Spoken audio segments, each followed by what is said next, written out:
C'est l'arbre qui cache la forêt. Vous verrez pourquoi je vous dis ça. Ou plutôt, c'est un écran de fumée et jusque-là, ça a très bien fonctionné. Je vous raconte cette semaine l'histoire de Monsieur Z qui confie à une coopérative agricole le dépressage de 4 parcelles de forêt. Le résultat ne lui semble guère convaincant. Il estime en effet que le travail a été fait de manière totalement grossière et préjudiciable.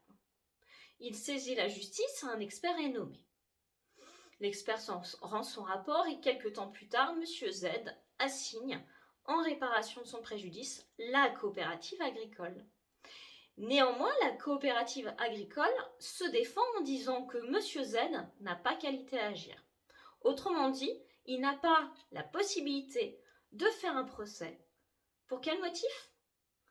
Pour le motif qu'il ne démontre pas qu'il est propriétaire des 4 parcelles de forêt.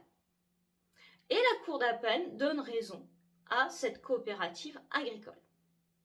Monsieur Z est donc débouté de toute demande à l'égard de cette société qui l'avait rémunéré pour ce travail qu'il estimait de piètre qualité. Mécontent, Monsieur Z saisit la Cour de cassation d'un pourvoi.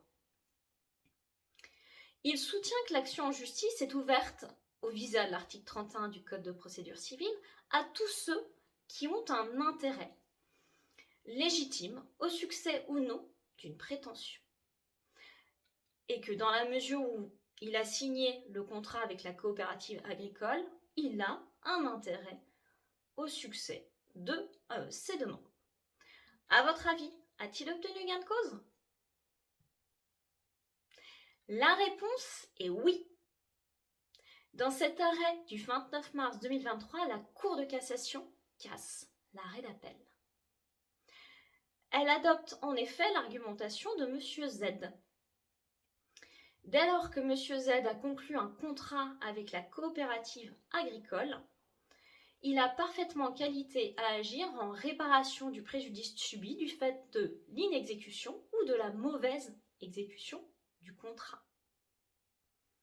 Et cette décision est parfaitement logique.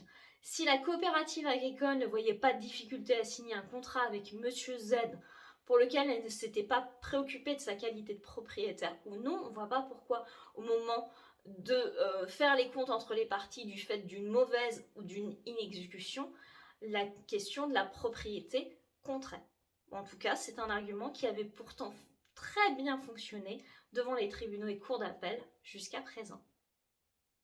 C'était donc l'écran de fumée. Quand ce dossier va revenir devant la cour d'appel, autrement composée ou une autre cour d'appel, les choses se passeront certainement très différemment. Heureusement que M. Z a été opiniâtre.